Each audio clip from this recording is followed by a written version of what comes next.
नमस्कार, मैं श्रेया। शिक्षा की बात हर शनिवार के इस नए अंक में आप सभी शिक्षा प्रेमियों का हार्दिक स्वागत है, सादर अभिनंदन है। शिक्षा की बात हर शनिवार आप सभी शिक्षकों के सवालों को मंच देता है और उन्हीं सवालों के जवाब के साथ हमारे बीच एक बार फिर उपस्थित हैं शिक्षा विभाग के अपर मुख्य सचिव doctor S Siddharth sir. Sir बहुत बहुत स्वागत है। सर आज का जो हमारा सबसे पहला सवाल है निधि कुमारी किशनगंज से, कहती हैं सर शिक्षा की बात से तो हमें बहुत सारी जानकारियां मिलती रहती हैं, पर कभी कभी तुरंत के तुरंत हमें कुछ जानकारियां चाहिए होती है। ऐसे में हम आपको तुरंत ही व्हाट्सएप करते हैं, कभी कभी कॉल भी कर देते हैं। सर उसका मुझे कुछ पता नहीं चलता है, कृपया बताएं कि उस मैसेज का क्या होता है।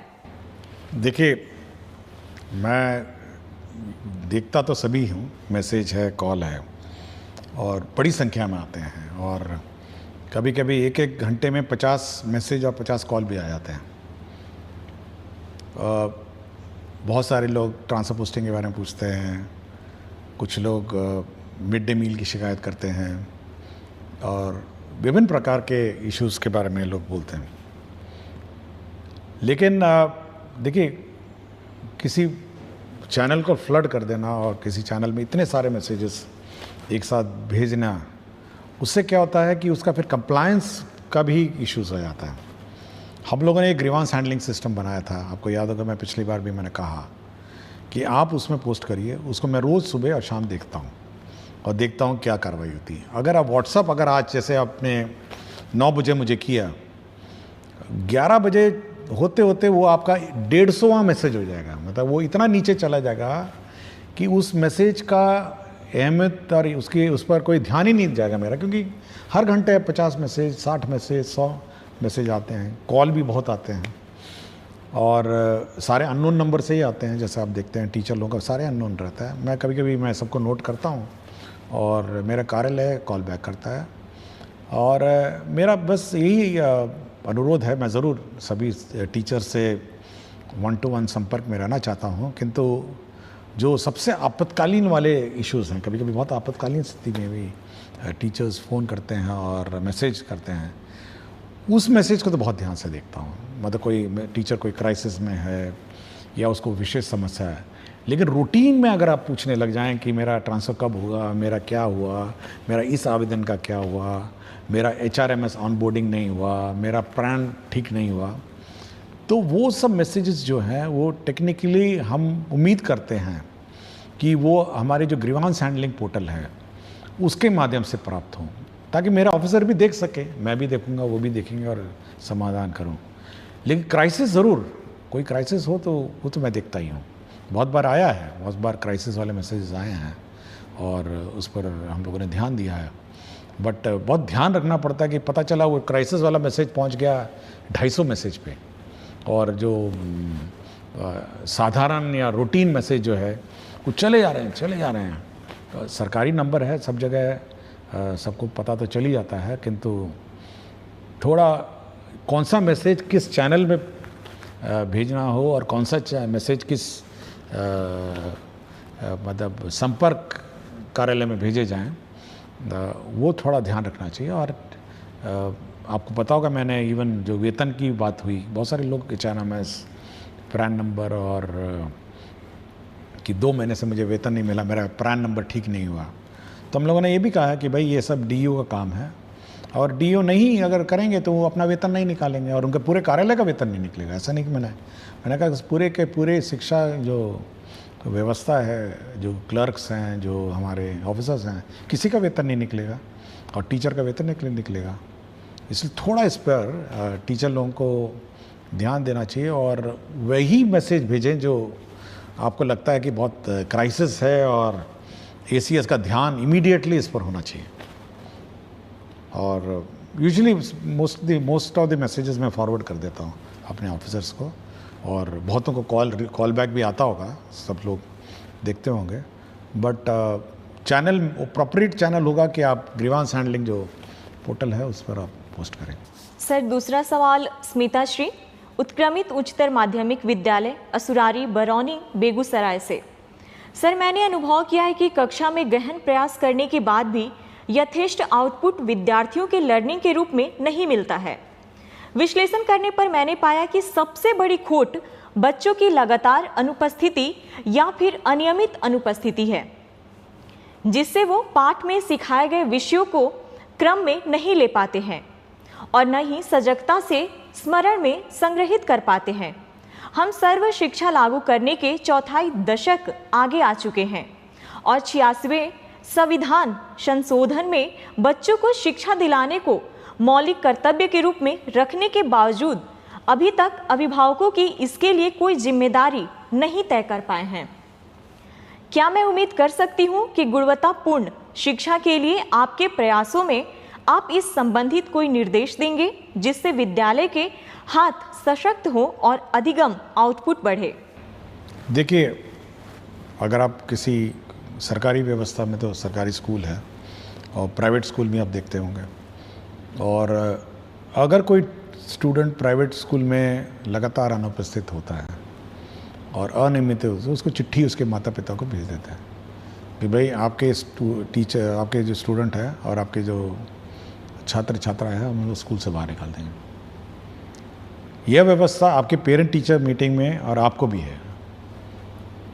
मतलब अगर आप उसको नोटिस देंगे कि आप अपने बच्चे को लगातार नियमित नहीं आएंगे, तो हम उस स्टूडेंट को हम लोग स्कूल से निकाल देंगे, अनलेस एंड अनटिल कोई विशेष व्यवस्था हो।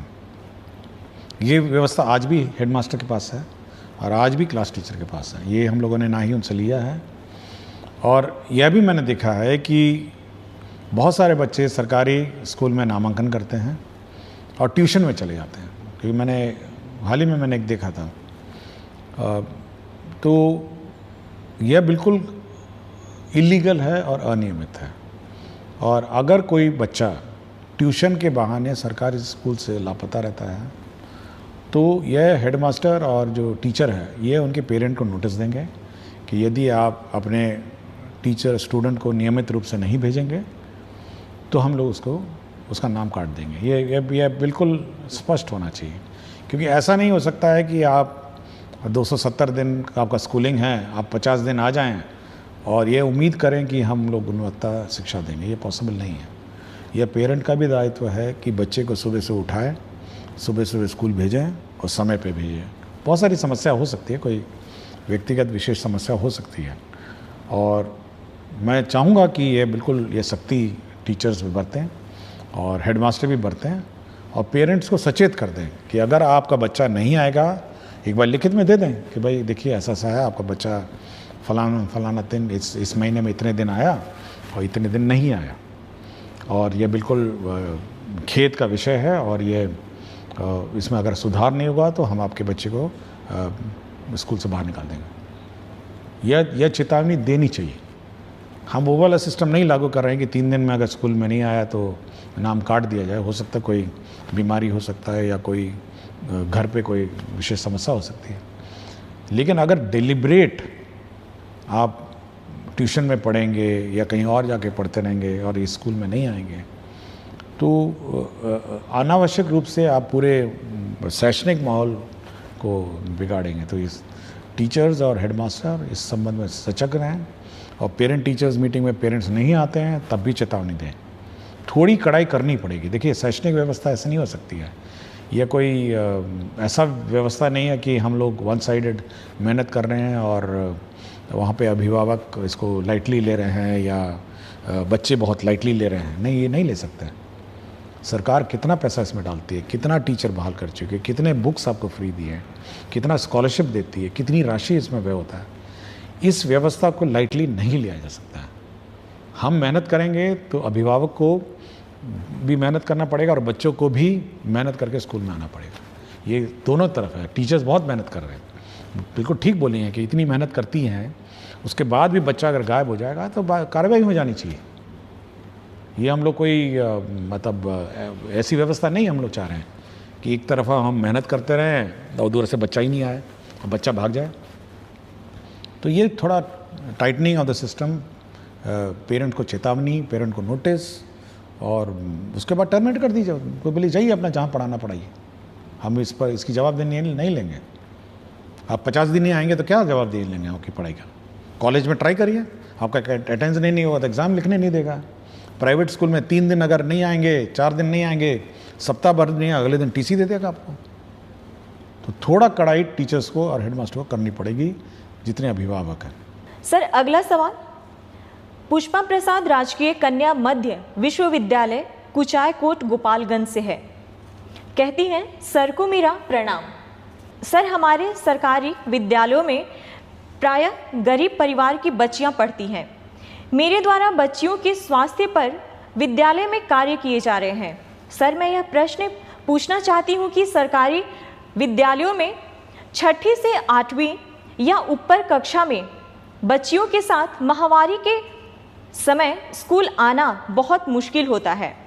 सरकार के द्वारा सैनिटरी पैड मशीन की व्यवस्था स्कूल को कैसे उपलब्ध होगी जिससे कि बच्चियों की पढ़ाई उस दौरान बाधित नहीं हो सके। देखिए, राज्य सरकार द्वारा एक योजना चलाई जाती है, मुख्यमंत्री किशोरी स्वास्थ्य योजना, और राज्य सरकार सभी को डीबीटी के माध्यम से 300 रुपये देती है। हम लोग पहले लेट देते थे साल के अंत में, इस बार हम लोग शुरू में देना चाह रहे हैं और ये अगला 1 महीना में ये भी ट्रांसफ़र हो जाएगा। देखिए, हम लोग का ये इच्छा है कि ये जो पैसा है ये बच्चियां अपने आप पूल कर सकती हैं, 300 रुपये हैं, फिर वो सैनिटरी नैपकिन खरीद सकती हैं और स्कूल में स्टॉक कर सकती हैं, और जब जब लड़कियों को आवश्यकता हो तो उसका प्रयोग कर सकती है। मैं अभी हाल ही में आरा में एक स्कूल में गया था, तो लड़कियों ने एक रूम का नाम पिंक रूम लिखा हुआ था, उन्होंने पिंक कलर का सब कुछ पेंट किया हुआ था, पिंक रूम। और जो भी लड़कियों की इस प्रकार की समस्या आती है तो वो उस पिंक रूम जाती हैं, वहाँ पे ये पैड अलमारियों में स्टॉक रहता है और वहाँ से अपना यूज़ करते हैं। तो ये लड़कियों को जॉइंटली इसको यूज़ करना और जॉइंटली इस व्यवस्था को प्रयोग करना ये सिखाना चाहिए। तो डीबीटी में हो सकता है कि उनको पता भी नहीं हो, क्योंकि पैसा तो जाता है अकाउंट में, अब इसको पता भी नहीं होगा कि 300 रुपये इस कार्य के लिए।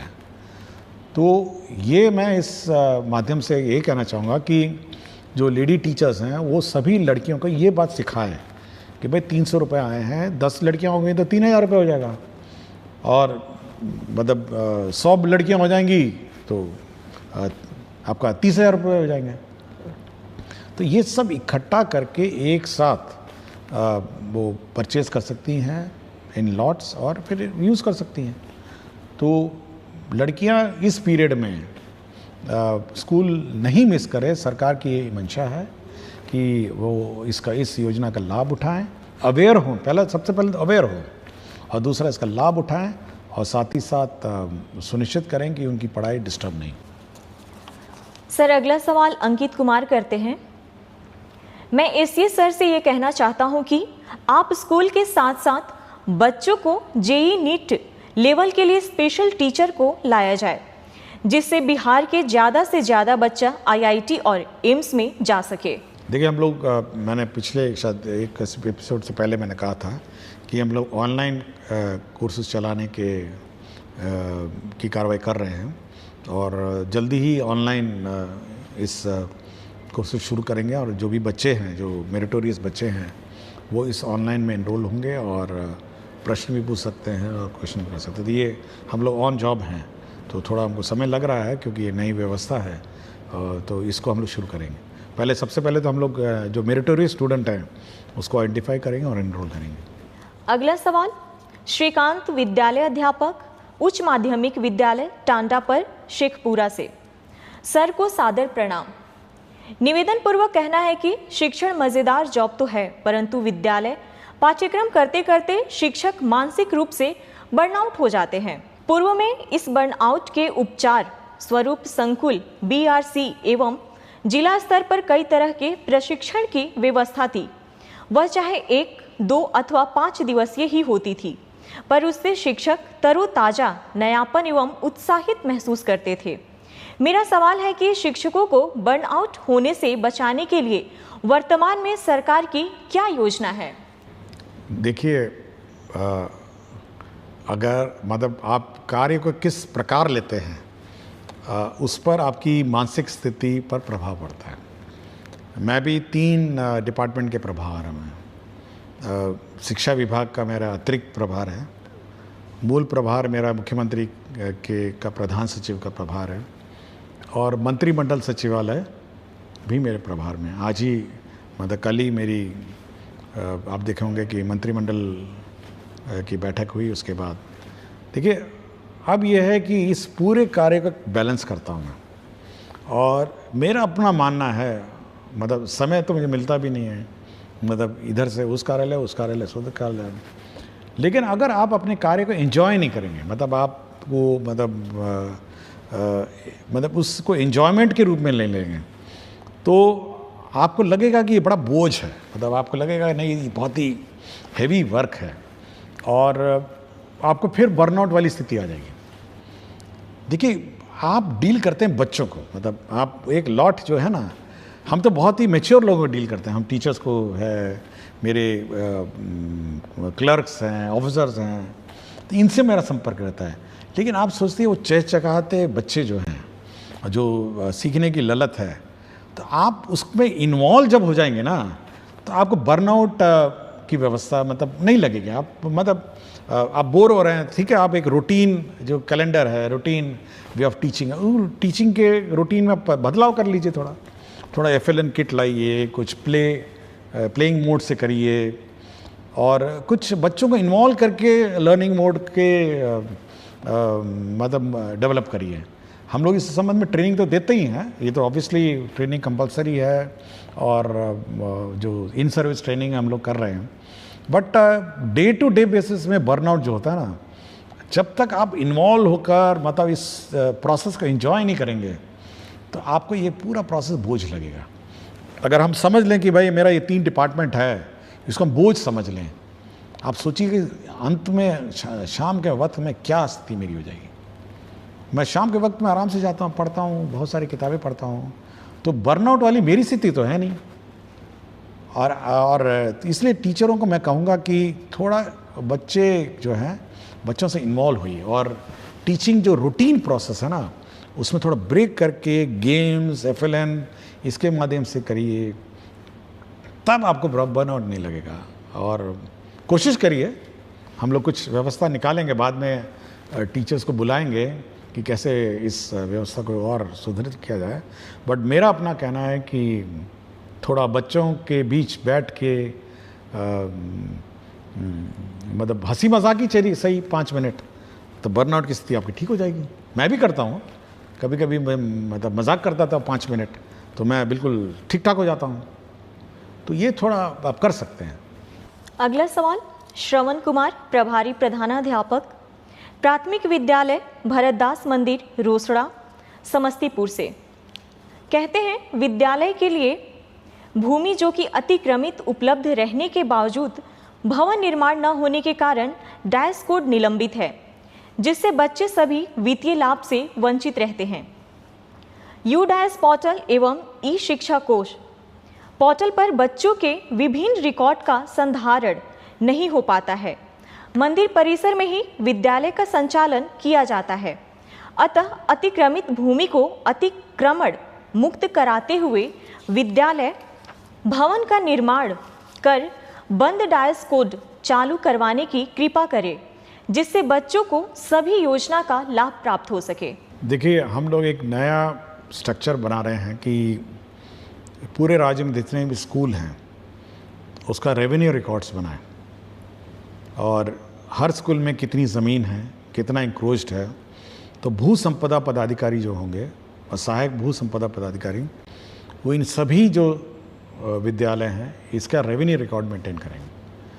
तो ये व्यवस्था हम लोग सभी स्कूल्स में कर रहे हैं, और एक पूरा इन्वेंट्री बनाएंगे कि ये ज़मीन है स्कूल की, इतनी ज़मीन है और इंक्रोचमेंट इतनी है, तो इस इंक्रोचमेंट को रिमूव किया जाए। तो भू संपदा पदाधिकारी और सहायक भू संपदा पदाधिकारी इसकी बहाली हम लोग जल्दी करेंगे, जो इस रेवेन्यू रिकॉर्ड को मेंटेन करेगा, मॉनिटर करेगा और इंक्रोचमेंट फ्री सभी स्कूल्स को करेगा। सर अगला सवाल संध्या और दीपा, वर्ग 5वीं, प्राथमिक विद्यालय प्रखंड कॉलोनी, फुलवारी शरीफ, पटना से। सिद्धार्थ सर, जब आप मेरे स्कूल में आए थे तो मुझे बहुत खुशी हुई थी, और जब हम छात्रों को मेडल पहनाकर सम्मानित किए थे तो और ज़्यादा खुशी हुई थी। लेकिन मैं कुछ कहना चाहती थी आपसे, लेकिन कह नहीं सकी। मेरे मन में कुछ प्रश्न हैं जो कि मैं सिर्फ आपसे कहना चाहती हूँ। क्या आप कभी हम बच्चों से भी बात करें? देखिए, कुछ दिन पहले मेरी किलकारी से बात हुई थी और मैं अब कोशिश करूँगा कि एक बार बच्चों की सभा आयोजित करेंगे और राज्य में सभी बच्चों को बुलाऊंगा, कुछ कुछ बच्चों को, 50-60 बच्चे, ज़्यादा बच्चे तो बुला नहीं सकता हूँ, लेकिन कम से कम 50 बच्चों को बुला के एक बार बैठ के बात करूँगा फिर से। तो कोशिश करूँगा कि उनकी बातें, उनके मन की बात सुनूं और बच्चों के मन में बिल्कुल निष्पक्ष भाव से बोलते हैं और कोई बायस नहीं रहता है और कोई जात पात, अमीरी गरीबी, ऊंच नीच, किसी का भी उसमें भाव नहीं रहता है। वो निष्पक्ष बोलते हैं और निष्पक्ष भाव से अपने विचार रखते हैं और बहुत सारी जो व्यवस्था सुधरी हैं वो बच्चों ने ही आइडिया दिया था। कुछ तो टीचर्स भी दिए हैं बट बच्चों के आइडियाज़। तो मैं कोशिश करूँगा कि कम से कम 50 बच्चों को बुला के अगली बार बात करके मैं उनसे बात करने की कोशिश करूँगा। अगला सवाल मोतबर आलम नवसृजित प्राथमिक विद्यालय कमार डांगी किशनगंज से। महाशय, शिक्षा विभाग के तरफ से कक्षा 1 से 5वीं तथा 6ठी से 8वीं के बच्चों के लिए एक जैसा बेंच डेस्क मिला है।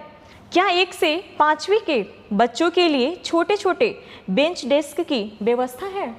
देखिए, हम लोग अब बेंच डेस्क जो है अब एज वाइज है कर रहे हैं। हम लोग जो छोटे बच्चे हैं उसमें जूनियर बेंच हम लोग व्यवस्था कर रहे हैं और रंगीन बेंच है, लाल, पीला, हरा, नीला। तो इसलिए अब सीनियर बेंच जो है, बेंच डेस्क अलग होंगे और जूनियर अलग होंगे। तो इस साल हम लोग जूनियर बेंच डेस्क सैंक्शन कर रहे हैं ताकि जूनियर जो बेंच हैं वो बच्चों के लिए उपलब्ध हों।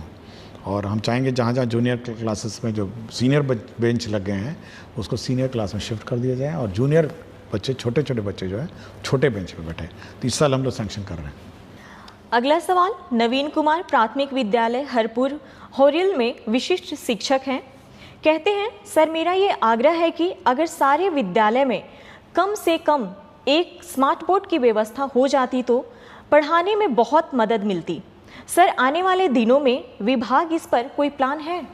देखिए, हम लोग 1 to 5 चाहते हैं कि किताबों से पढ़ाई हो और 1 to 5 में हम लोग स्मार्ट बोर्ड जानबूझ के इंट्रोड्यूस नहीं कर रहे हैं, लेकिन 6 से हर क्लासरूम में, 6 से हर स्कूल में हम लोग स्मार्ट बोर्ड उपलब्ध कराएंगे 6 के बाद से। लेकिन 1 to 5 फिजिकली बुक से पढ़ेंगे और 6 से जो भी स्कूल है, 6 से बाद के स्कूल हैं उसमें स्मार्ट क्लास हम लोग इस्टेब्लिश करेंगे। इस साल हम लोग का यही टारगेट है। अगला सवाल डॉक्टर पूनम कुमारी हाई स्कूल निखती कला रघुनाथपुर सिवान से +2 की हिंदी की शिक्षिका हैं। सर, हमारे यहाँ +2 में छात्र छात्राओं की उपस्थिति की बहुत समस्या है। मैंने घर घर जाकर उनको विद्यालय लाने की बहुत कोशिश की, लेकिन सभी का कहना है कि विद्यालय जाने पर हमारा पूरा दिन बर्बाद हो जाता है और कोचिंग में सिर्फ 2 घंटे में ही हमारी पढ़ाई पूरी हो जाती है। कुछ बच्चे आना भी चाहते हैं तो उनकी कोचिंग की टाइमिंग विद्यालय के समय ही रखा गया है। अतः मेरा प्रश्न यह है कि +2 विद्यालय में उपस्थिति सुधारने के लिए विभाग कुछ काम कर रहा है कि नहीं? देखिए, हम लोग बहुत ही स्पष्ट हैं कि कोचिंग इंस्टीट्यूट में जो विद्यालय में जाते हुए बच्चे हैं वो विद्यालय के समय उसको नहीं खोल सकते हैं। ये बहुत ही सख्त है निर्देश है कि आप टीचिंग आवर, जब बच्चे स्कूल जाते हैं उस समय आप उन बच्चों का उपस्थिति कोचिंग सेंटर्स में नहीं होगा। और यदि कोई स्कूल में इनरोल्ड बच्चा अगर कोचिंग सेंटर में पाया जाएगा उस विद्यालय की अवधि में, तो उस कोचिंग सेंटर पे कार्रवाई हो जाएगी। ये बहुत ही स्पष्ट है।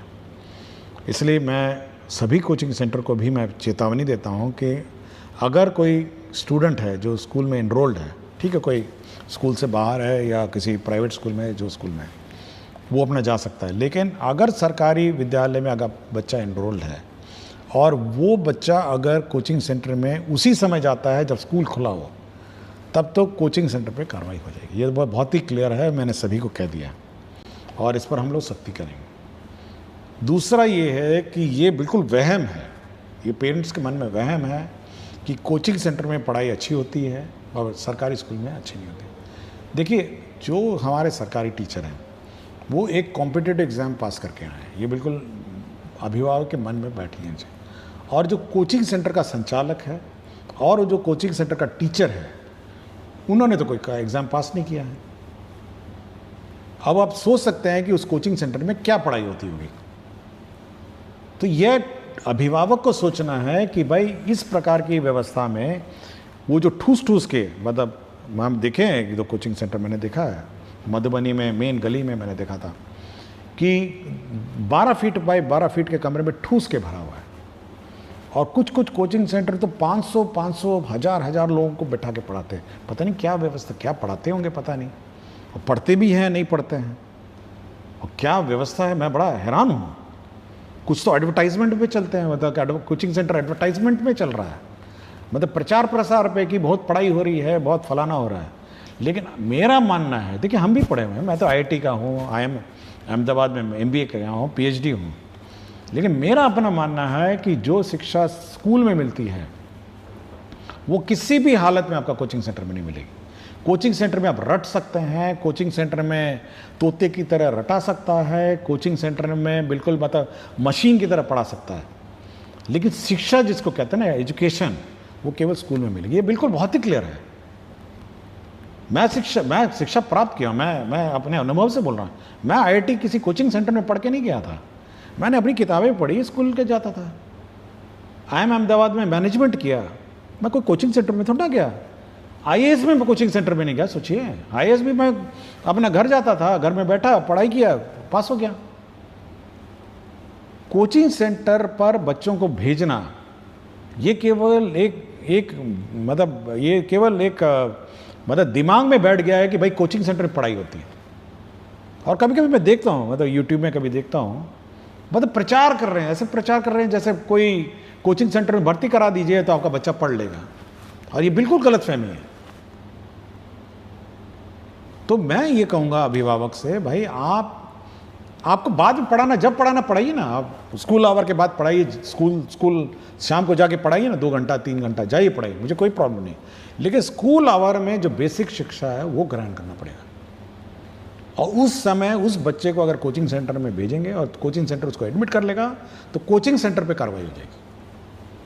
और मैंने पहले भी कहा था, अभी आज कार्यक्रम से पहले कहा कि टीचर और हेडमास्टर नोटिस दे दीजिए कि अगर आपको इतना ही रुचि है और इतना ही आपकी इच्छा है कि बच्चा कोचिंग सेंटर में पढ़े तो पढ़े, वहीं जाकर पढ़े। आपको लगता है, देखिए अभिभावक इज द मोस्ट इंपॉर्टेंट जज ऑफ स्टूडेंट। उसको लगता है कि मेरा बच्चा कोचिंग सेंटर में ही ज्ञान प्राप्त करेगा तो वहीं ज्ञान सही, अब स्कूल से उसका नाम काट दीजिए। तो ये बिल्कुल सख्ती होनी चाहिए। और हम लोग को यूनिवर्सल एजुकेशन और RT में ये है कि हर बच्चे को शिक्षा देने का कर्तव्य सरकार का है।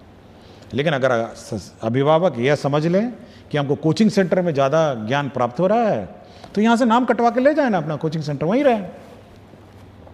आप क्यों यहाँ पे हम लोग का समय व्यर्थ कर रहे हैं? जो बच गए हैं उनको अच्छा पढ़ाया जाएगा।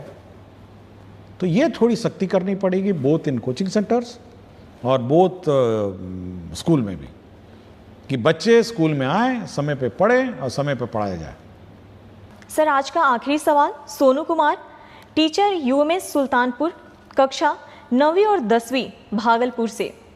सर, BPSC टीचर रिक्रूटमेंट के लिए जो नियमावली 2023 में बनाई गई है उसमें BPSC शिक्षक जो अब राज्यकर्मी हैं उनको मिलने वाली किसी भी प्रकार के लीव्स या जिक्र नहीं है, जिससे टीचर्स को कोई प्रॉपर जानकारी नहीं हो पा रही है अपने लीव्स और उनके रूल्स के बारे में। अतः आपसे रिक्वेस्ट है कि अगर हो सके तो इसके विषय में विभाग की तरफ से एक लीव रूल और उसके प्रोसेस के बारे में कोई नोटिस या गाइडलाइंस इशू करवा दें, क्योंकि इन छोटी छोटी चीज़ों की जानकारी का अभाव होने के कारण HT या HM या BEO के द्वारा टीचर्स को परेशान होना पड़ता है।